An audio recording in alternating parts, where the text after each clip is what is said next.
Imagine, tu pousses ton code dans Git et, comme si de rien n'était, ton image de conteneur va se construire automatiquement, sans Dockerfile et sans pipeline complexe, directement dans Kubernetes.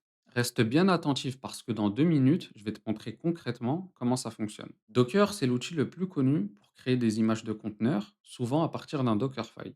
Mais sur Kubernetes, on n'utilise pas directement Docker. En général, le standard, c'est Containerd. Du coup, la plupart du temps, on va utiliser un outil d'intégration continue pour builder et pousser une image et on utilise ensuite cette image dans Kubernetes. Mais du coup, est-ce que c'est possible de builder et de pousser une image directement depuis Kubernetes sans Dockerfile? C'est ce qu'on va voir dans cette vidéo. Premièrement, on a Buildpacks. Donc, c'est un projet open source qui va convertir le code source d'une application en image de conteneur de manière automatique et sans Dockerfile. Donc, il y a un système qui va analyser le code et automatiquement builder et pousser l'image vers une registry. Et donc, du coup, comment on fait? Le projet va mettre à disposition un outil en ligne de commande qui s'appelle Pack et grâce à ça, on va pouvoir builder et pousser en une ligne de commande. Le problème, c'est que Pack utilise uniquement Docker et dans Kubernetes, on n'utilise pas Docker. Du coup, ils ont développé un autre outil en ligne de commande dédié à Kubernetes cette fois-ci et ça va être Kpack. Et donc, grâce à Kpack, on va pouvoir builder et pousser sans Dockerfile. Mais au-delà de ça, la vraie question à se poser, c'est quels sont les avantages? Premièrement, on a le rebase rapide. Donc, le rebase, ça va permettre de mettre à jour uniquement la base d'une image. Donc, par exemple, lorsqu'on détecte des failles de sécurité, sans reconstruire l'entièreté. Ça permet de patcher des centaines, voire des milliers d'images très rapidement, contrairement au Dockerfile où il faut tout reconstruire. Deuxième point, ça va être la sécurité intégrée. Donc, les bonnes pratiques sont automatiquement appliquées. On n'a pas de conteneur qui va tourner avec l'utilisateur root. On a un catalogue par image et par couche pour savoir exactement le contenu. On a une intégration native avec Cosign pour signer automatiquement les images. Donc, pour résumer, on a des images plus sûres et traçables. Troisième point, on a l'automatisation CI/CD simplifiée. Donc, Kpack, ça va permettre de reconstruire une image à chaque fois qu'on fait un commit sur Git ou lorsqu'une image de base ou un build pack va changer. Quatrième point, ça va être la reproductibilité et l'immutabilité. Donc, deux builds identiques vont avoir le même timestamp et par conséquence le même digest. Donc, pour faire simple, les images vont être traçables, comparables et immuables. Et le dernier point, ça va être le gain de temps et de maintenance.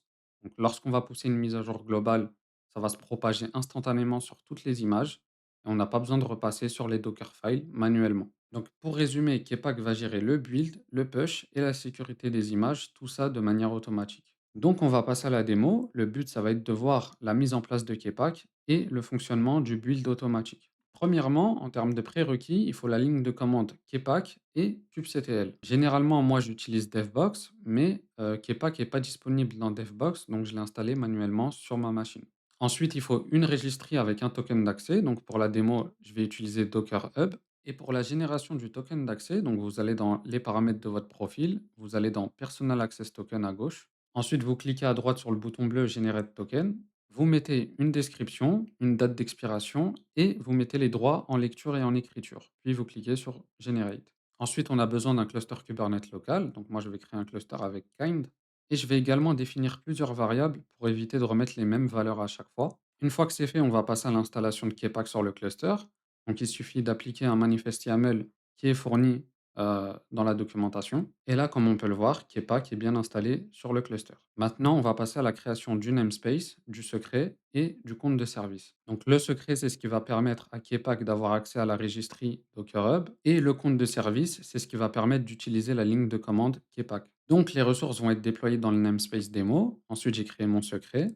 J'ai un compte de service qui s'appelle KPDéfaut. La ligne de commande, elle a été configurée pour utiliser le compte de service et le repo qui va s'appeler Kpack repo. Maintenant, on va créer 3 ressources. Donc, c'est des custom ressources qui sont venues en installant Kpack. Premièrement, le cluster store qui va contenir un ensemble de build packs. Donc, dans cette démo, l'application, c'est une application Python Flask. Donc, j'ai besoin que d'un seul build pack Python. Ensuite, ça va être un cluster stack. Là, le but, ça va être d'avoir 2 images, une pour le build et une pour le run.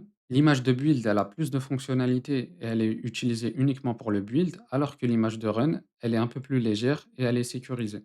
Et pour finir, un cluster builder, donc ça va assembler le cluster store et le cluster stack avec un ordre de build pack. Donc maintenant, je vais créer le cluster store avec un build pack Python. Donc là, c'est OK, ça me dit que le store défaut a été créé. On va vérifier. Donc là, comme on peut le voir, ça m'a créé le Kpack repo qui va contenir le build pack Python, celui que j'ai choisi. Et donc, comme je l'indique ici, on peut ajouter plusieurs build packs dans le même cluster store, donc Java, Node.js ou n'importe quel autre langage. Mais dans cette démo, moi, j'utilise uniquement Python.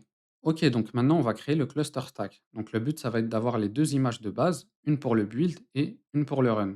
Et donc là, je vais utiliser, l'image de base Jamy. Donc là, c'est OK, ça me dit que le cluster stack base a été créé, on va vérifier. Donc là, on peut voir que dans mon Kpack repo, j'ai les images de build et de run qui se sont ajoutées. Et le dernier élément à mettre en place, ça va être le cluster builder. Donc là, comme on peut le voir, je fais référence au cluster stack base et au store défaut. Et donc là, tout en haut, on peut voir qu'on peut définir un ordre de build pack. Donc dans mon cas, j'en ai qu'un seul, c'est pour Python. Le cluster builder MyDemo a bien été créé. On peut les lister avec la ligne de commande. Donc dans mon cas, j'en ai qu'un seul et il est en état ready. Ensuite, on peut avoir un peu plus d'informations avec la commande statut en précisant le nom du builder. Et donc là, comme on peut le voir, j'ai tout ce qu'il faut pour builder une image Python. Et si je me rends une nouvelle fois sur le Docker Hub, on peut voir que MyDemo Builder est apparu. OK, donc maintenant qu'on a mis en place le cluster builder, maintenant Kepak est en mesure de builder et de pousser automatiquement. Donc ce que je vais faire, c'est que je vais créer une image avec la ligne de commande Kepak en précisant le nom de l'application, le namespace, le repo, le répertoire Git, le répertoire où se trouve mon application, quel cluster builder utiliser et le compte de service. Là, on peut voir que l'image MyDemo a été créée et ça a déclenché un build. Et donc, si j'utilise la commande kp build list, je peux voir que le build est en cours. Et plus bas, avec kp build log, je peux voir vraiment tout le détail du build en entier. Et à la fin, le build est successful. Donc, on va vérifier encore une nouvelle fois dans le Docker Hub. Et là, comme on peut le voir, j'ai bien mon image MyDemo avec le tag main.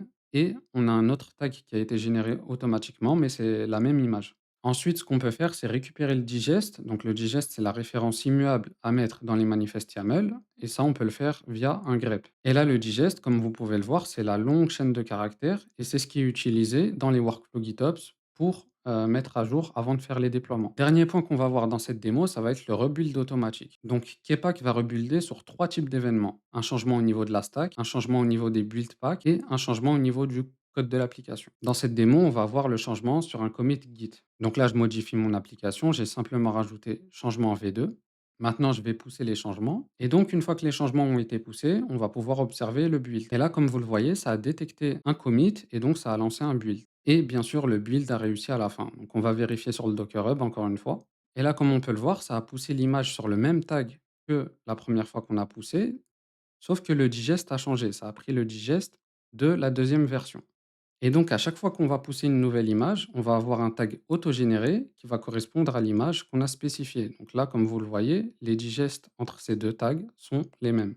Quelque chose d'important aussi que j'ai oublié de mentionner, c'est que lorsqu'on crée une image pour la première fois, on peut voir que l'image n'a pas été trouvée. Ça, c'est normal, c'est parce qu'il n'y a pas eu d'image précédente et donc il n'y a pas de cache. Alors que là, dans le deuxième build, on peut voir qu'il va récupérer la data de l'image précédente. Donc SBOM, c'est pour le catalogue. Donc là, on a vu le cas d'un build automatique sur un commit. Mais si on met à jour aussi le cluster stack ou le cluster builder, Kepak va aussi reconstruire automatiquement les images qui sont concernées. Et donc, comme on l'a vu dans la démo, à chaque fois, ce qui va être poussé, c'est le même tag, donc dans cette démo main, mais à chaque fois, on va avoir un nouveau digest. Et c'est là que des outils comme Argo Image Updater vont modifier le digest dans le manifest YAML pour déclencher un rollout. Et je termine la démo en supprimant toutes les ressources. Conclusion, on a vu comment builder et pousser une image directement depuis Kubernetes sans Dockerfile grâce à Kepak. Donc pour ma part, je pense que c'est vraiment une bonne solution pour les entreprises qui ont beaucoup d'applications et qui ont besoin de renforcer la sécurité. Maintenant, ça reste quand même plus lourd à mettre en place. Pour les besoins simples, je pense que c'est mieux de rester sur du Dockerfile avec un build et push côté CI. Donc, à voir ce que ça donne en combinaison avec Argo CD dans un workflow complet. J'ai pas encore testé. Et si vous voulez aller plus loin, vous pouvez aussi activer Cosign pour signer automatiquement les images pour plus de sécurité. Donc, dis-moi en commentaire si tu as déjà utilisé cet outil et si tu l'as déjà inclus dans un workflow GitOps. Comme d'habitude, vous trouverez dans la description le lien de mon setup WSL si ça vous intéresse. Merci d'avoir regardé la vidéo et je vous dis à la prochaine.